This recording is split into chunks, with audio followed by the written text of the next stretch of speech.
Hey ladies, I hope y'all can see me. I am still figuring out Facebook Live. So if you can see me, give me a thumbs up or comment so that I know that I'm live. I just tried to go live and share my screen and didn't work that great. But hopefully I will be able to get back there because what I want to do today is show you a really cool thing. And I might have to just do a video of it. But I want to talk to you today about finding time to work out. Okay. So I'm going to see if anybody's going to hop on. So if you don't know who I am, my name is Stephanie. I think all y'all know who I am. There's not that many new people in the group. But my name is Stephanie. I'm the creator of Fit Culture for Her, which is an online habit coaching program. And I haven't been coaching as much lately, but I am starting back up. I want to give you guys some tips that are valuable in terms of mindset shifts that need to happen in order to really maintain your weight and just like the life that you want to live. Because being healthy and being at a normal weight is cool, right? Hey, Stephanie. But the mindset shift is really what's going to keep you in a good space. And when I say in a good space, I mean your weight's going to fluctuate, period. So does mine. Like, I'm probably about 15 pounds heavier than I normally am. But guess what? Like, I understand that life happens and then there are certain seasons that you go through, and I'm okay with that, right? And I know that I have the autonomy and the power to change things if I don't like where I'm at, right? So today I want to talk to you about the mindset shifts that need to happen in order for you to like find time to work out. So what I was trying to do earlier was share my screen. This is a really cool little tool that I learned about through coaching with another young lady. She's amazing. And I wanted to show you this tool, but I don't know if I'm going to be able to go back and forth and share my screen or not. So I'll just talk.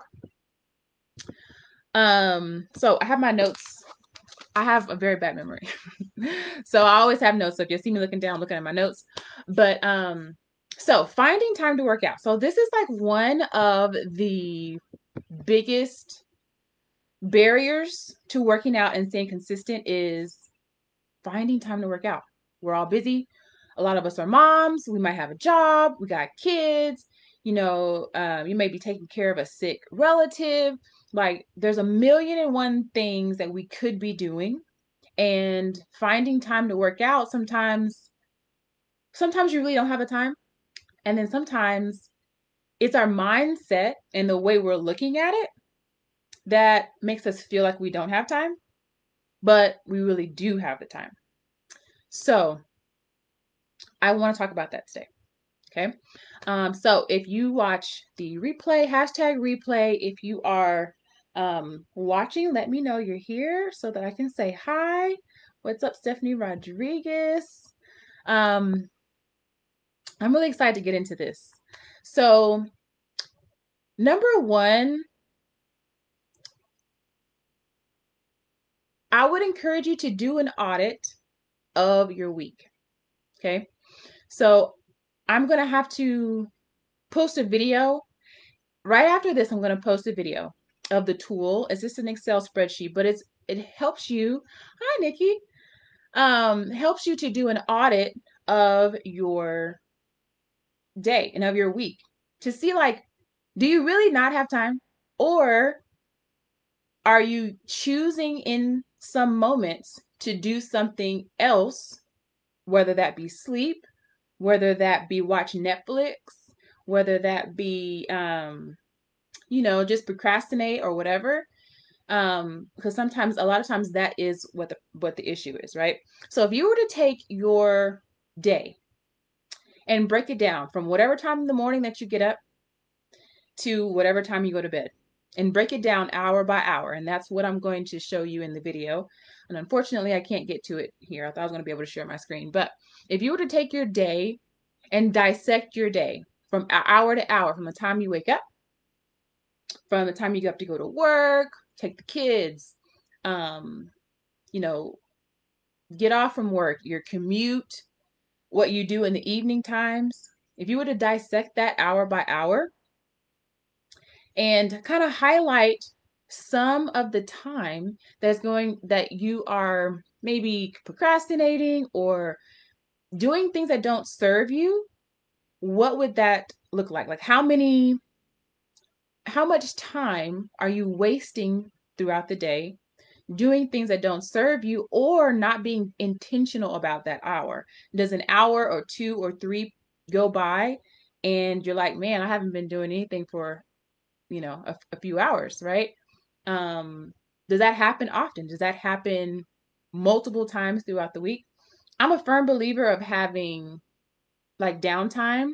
I'm a firm believer of scheduling out that time too. So you can definitely schedule out your rest times and like free time, but looking at your week, how much of that time that you know, are spending doing something else are you choosing not to work out instead of, doing whatever you're doing? Okay? So delegating is going to be my first tip for finding time. So whatever we're finding, right? Whatever we look for, we're going to find. So if we're looking for a reason not to work out or a reason why we don't have time, we're going to find that. So if we keep finding things that we don't want, we need to change our question. Okay. And so sometimes if we look through our day and look through our week, are there things that we could delegate? Like if your schedule is really packed, are there things that in your life that you could delegate to somebody else? Delegate to your kids. Like for me, I know I always want to be the one to like clean up everything, right? Nobody can touch my dishes. I don't care. I am teaching Jasmine, but I like my kitchen to be done a certain way. And I feel like I have to be doing it, right? But on the weekends, she can sweep and mop, right? She keeps her bathroom and her room clean sometimes. I have to get on her.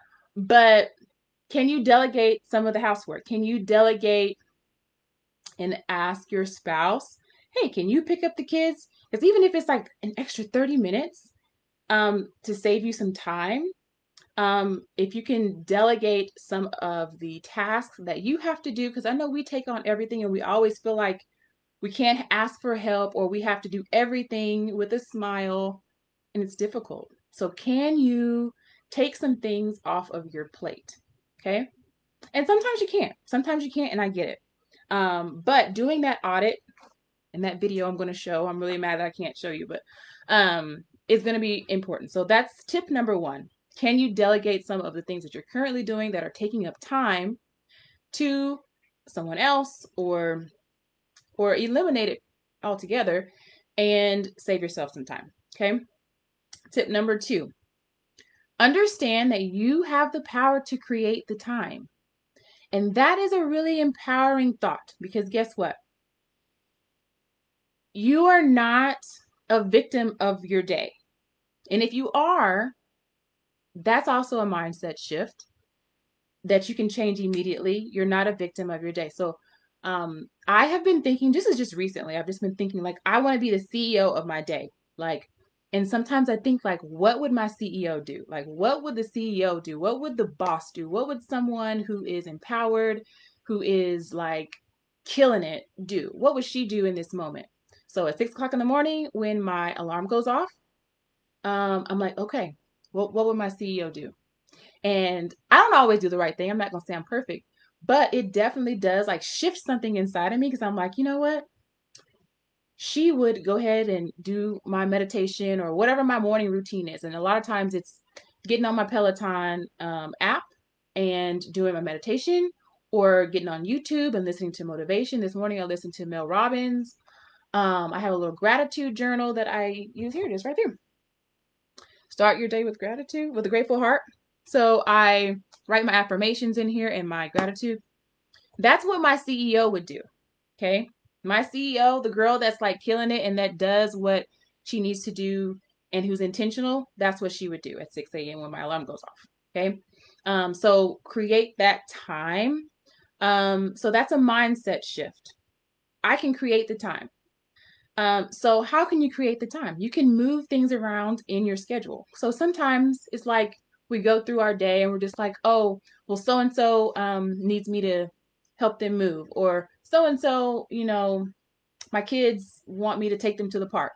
Well, is that mandatory, or have you set clear boundaries? Right?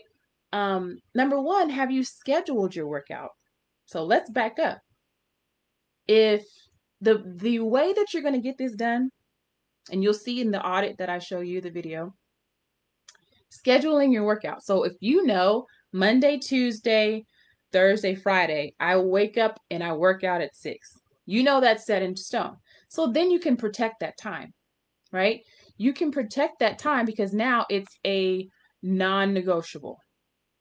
You already know what the deal is. These are the days that I work out, right?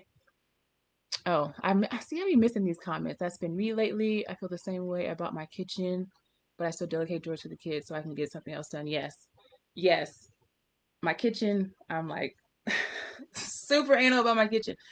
Um, but can you move things around in your day, and can you set boundaries and protect that time? Just because somebody asks you to do something, or your kids want to go do something, doesn't mean you have to do it. If you have scheduled your workout at 6 o'clock on a Wednesday because that's when you get off of work and that's when you have time to do it, guess what? That is just as important.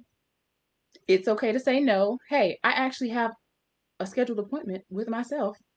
That is self-care. That's loving yourself to set boundaries, because you're never going to regret a workout, and you're going to feel better. You're going to feel great. You're going to feel less stressed and more motivated. You're going to be more productive after you get that workout in. Okay. So creating the time and that mindset shift of I have the power to create the time, moving things around. You have the power to move your schedule around, to say no, to set boundaries, um, and stop saying, I don't have the time. Because something happens in our brain when we say, I don't have time to work out. Guess what? Your brain shuts off any kind of critical thinking, any kind of problem solving, because it feels like, okay, we already solved this problem. We don't have time. I don't have time, right? Well, if you kind of shift that to how can I create the time, that feels a little bit different. That feels like, your brain is kind of like, how can I create the time? And guess what? You start problem solving. And if you think about it long enough, a door will open and you will see, oh, okay, well, I have some time in between this and this. And you can schedule it then. Highly recommend scheduling your workouts and making sure that you have that, and understanding that, you can set those boundaries, and you can say no to things that don't serve you, and stop saying that you don't have the time. Okay. Our brains we have a conscious mind where we constantly think about things, but then there's so much going on behind the scenes where we are um, searching for things that already confirm what we believe. And I got this from Daniel. He would love this talk. Um, because I think it's called your reticular activating system. So if you just tell yourself, I don't have the time, your brain is going to be like, yep, you're right. You sure right. You got to go pick up the kids. You got laundry to do, like all these things, right? And so when something comes up, you're like, yeah, see, I don't have the time. So your brain is going to look for things that confirm what you already believe. And if you believe that you really don't have the time, then your brain's going to look for those reasons. And then it's like a self-fulfilling prophecy, right? So stop saying you don't have the time. Ask yourself, how can I create the time? And that opens up the space for you to create a solution for yourself and troubleshoot. Okay. So that was kind of like, it was 2 answers. So delegate and create the time, and then some subheadings under that. Okay. So my third one is visualization. So I talk a lot about visualization, like in my program, and we talk a lot about visualization in the program that I'm helping to coach this semester. And a lot of times when we think of visualization, it's like the big dreams, like, you want to be a runner in the Olympics, or you want to own your own company, or whatever it is. And I totally believe that those things should be visualized. You should like go through your day, like how you want to live your life. But you can also do that with the small things. So if you're struggling to feel motivated, if you're struggling to like get up in the morning, visualize yourself doing the things that you want to do, even if it's small stuff. Because if I were, in bed, and I've done this before, and I don't feel like it, but I start thinking about like, okay, I'll put on my music, I'm gonna do my run, like, and I start seeing myself do it, my energy level starts to increase, right? My Now I can't go back to sleep because now my brain's going and I'm like, oh yeah, see, I'm gonna do this, and then I want to do some, curls, and I want to work on this part, and I start thinking about all the things that I want to do, and that gets me motivated. Why? Because I'm seeing it in my mind. So everything that we want to create is always created twice, once in our mind and then once in actuality. So if you're feeling unmotivated, or if you're feeling, um, just use this as like kind of a mind hack. So Stephanie said, I keep setting my alarm to wake up at, ooh, girl, 4:30 to work out, but I still can't get up and work out. 4:30 is super early. So I hope you're going to bed early enough to get up that early, because that's super early. Um, Try this. Try visualizing yourself like while you're still in the bed, like your alarm goes off, right? And it's almost like you play a little mind games with yourself. Like, I'm totally 100% for playing mind games with yourself. Okay. So one hack for that is setting your alarm, having your alarm sound to be either a song that gets you hype, or setting your alarm to be like, I don't know if you know Eric Thomas, but your favorite speaker, like a motivational speaker. So your alarm is that person's voice, like telling you, hey, you only got one life to live, da da da, like all of the motivating things that kind of increase your energy. Because that's really all you're needing, right? If you're sleepy, you've been asleep, your energy level is not high. But guess what?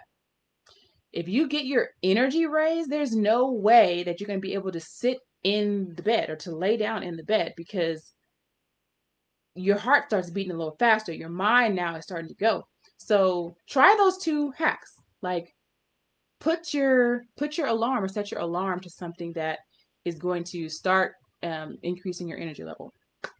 Um, or you can also, when you turn your alarm off, have it set to a YouTube channel or a podcast or whatever, and just start listening to that, and have it to be part of your routine, and develop a ritual. So having a ritual is really important, because um, it's kind of like one thing will spiral into another. So maybe you can't just jump out of bed at 4:30 and go work out, but can you turn on a podcast that gets you excited? You can do that, right? Even while you're still laying in the bed, you can do that. That's simple enough. That gets you to the next step. Then you start hearing it, right? Start hearing it.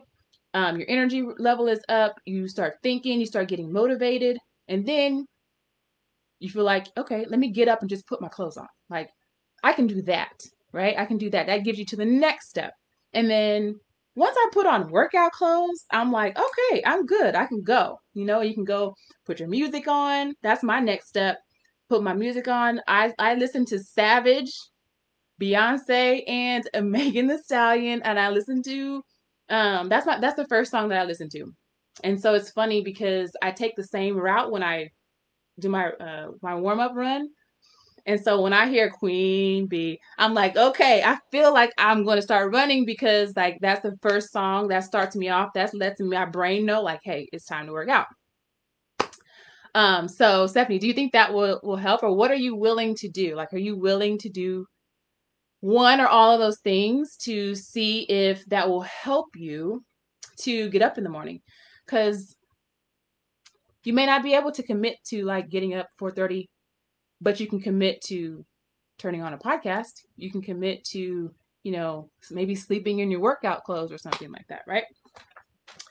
Um, so visualizing yourself. So that's one thing you can do while you're laying in the bed at 4:30. start visualizing yourself doing those things that your CEO would do, right? Um, Another thing that I think we sometimes get trapped in is an all or nothing type of mentality. So it thinking like if I don't have an hour to like go in and go hard, then I can't do anything. Okay, Stephanie said I will try them all. That's great.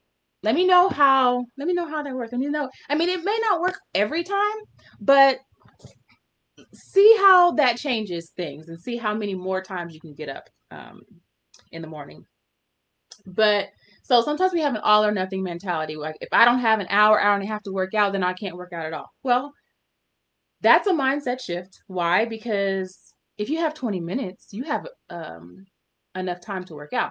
I had posted, I think we did a challenge in here like several months back of like a 4-minute Tabata workout. I love Tabata. I'll usually do it as a finisher for my abs, but if you do in Tabata, if you don't know, Tabata is an interval where you work for a certain amount of seconds and you rest. Work, rest. And so I usually do 4 minutes. I work for 20 seconds on, 10 seconds off, 20 seconds on, 10 seconds off. Doesn't sound like a lot, right?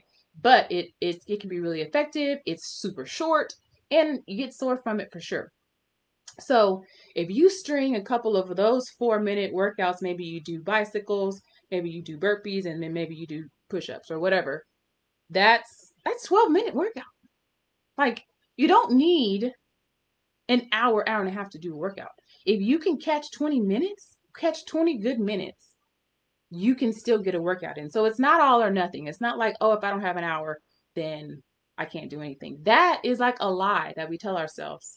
And that self-sabotage, it is um seeking is that reticular activating system looking for a reason why you can't, oh, because I don't have an hour. No, but you have 20 minutes. You could do a workout in 20 minutes, right? So then number 5, understand that we have different seasons. So there may be a season where literally you're busy. Like I said earlier, you may be taking care of a sick parent or a sick child, or your day is literally booked from every like regular like normal hour, like from 6 to 11 or whatever. Maybe you really don't have the time. And guess what? Just be okay with that. Like if that's the season that you're in, don't beat yourself up about it. You can still eat healthy, right? You can still feed and nourish your body well. You can still do your power hour. You can still, pour into yourself. You can still practice self-care, even if that's a 5-minute meditation, even if that's just going to get your nails done, if that's um, whatever that looks like. If you can go get your nails done, no, you can work out. But um, you know, there may be seasons or weeks where it's not in the cards for you. And that has to be okay. And that is okay because not every single week do you need to be pounding the pavement and going hard. So understand what season you're in and understand that if you're in an off season, that you can get yourself back into the swing of having regular workouts, eating well, and doing your self-care. Okay, number 6. Create a life around the way you want to live. So this is huge. Like if you have a job, and I know literally people who do this. I had a lady who I used to work with, and she'd be like, "Yeah, I worked 60 hours of I've been working 60 hours a week." And she was saying it kind of like she was like humble bragging about it, and I'm just thinking, is this the way you want to live your life? And I understand like people have to work, and I'm not bashing that. Like she's working hard, and I'm not talking bad about that. But is that your goal? Like, is that the way you want to live? Like, I understand, like, in a season, sometimes you may have to bust your butt and you're doing the best you can do. But are you working towards something greater so that you can actually spend your time the way that you want to? Because I've been at a job that I hated, and I had to sit in the parking lot every day and think, oh my God, okay, I'm grateful that I can pay my bills. I'm grateful that I have my own office. I can close my door. Like, I hated that job. I hated it. I was late every day. because I hated going there. And at the end of the day, are you reacting to life, or are you creating a life that sustains what you want to do? So if you're the type of person, you want to be active and you want to work out 4 times a week, but the life that you have right now doesn't allow for that because you're working 60, 70 hours a week, or because whatever else in your life is preventing you from doing that. I totally understand that there are seasons where, you're going to be busy, or that there are situations where that's going to happen. But at the same time, you have to be working towards building a life that you actually want to live. So if you want to be able to work out, to have energy, to eat well, to do self-care, how are you going to build a life around that? And in the video that I'm going to post right after this, I'm going to show you how to do an audit and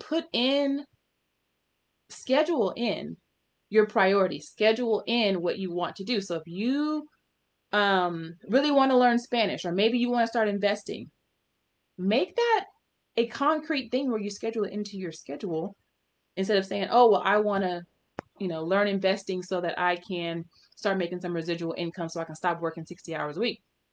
Well, how can you create time to learn about that? How can you create time to start making baby steps towards that? Okay. So creating the life that you want. So if that job is sucking the life out of you and you hate going, start evaluating how you want to live your life and how you can make that change. Like, I know it's difficult at times, and sometimes you may have to stick to it for a few months, or several months, but know that that doesn't have to be permanent. Like, you have to work yourself into a grave. And if something happens to you, I promise you that job is going to move on, is going to have an ad in the paper 3 days later, maybe even the same day. Don't kill yourself over a job, especially if you hate it. If you hate that job, and it's sucking the life out of you, you have to figure out how to create a life that you want to live. So if that includes working out, if that includes eating well, um, start making baby steps to making that happen. Okay. So we talked about delegating things. We talked about creating the time and moving things around in your schedule, setting boundaries and saying no. Stop avoiding saying I don't have the time, and make that mindset shift to how can I create the time. Visualizing yourself doing those small things. Understanding that if you don't have a whole hour to work out, that's okay. You can do 20 minutes, right? So it's not an all or nothing thing. Talked about seasons of working out, and understand that maybe in some seasons you can only work out twice a week. Well, do that. Do what you can do. Maybe you only have 2 days a week where there's time. Do that. It's not, oh, I have to work out 4 times a week or I can't work out at all. No, if you only have 2 days, then you got 2 days. Okay, and do that. Creating a life around what you want. If your life is not sustaining the way you want to live, start making some changes in the structural foundation of your life so that your life can support the way that you want to live instead of the other way around. And then number 7, make it fun. We always think, and this is me, but I like working out. If somebody says, oh, it was a hard workout, if I go to CG or something, it's like, oh, it was a hard workout, I'm like, oh, I missed it. I like that. But some people don't like to work out like that.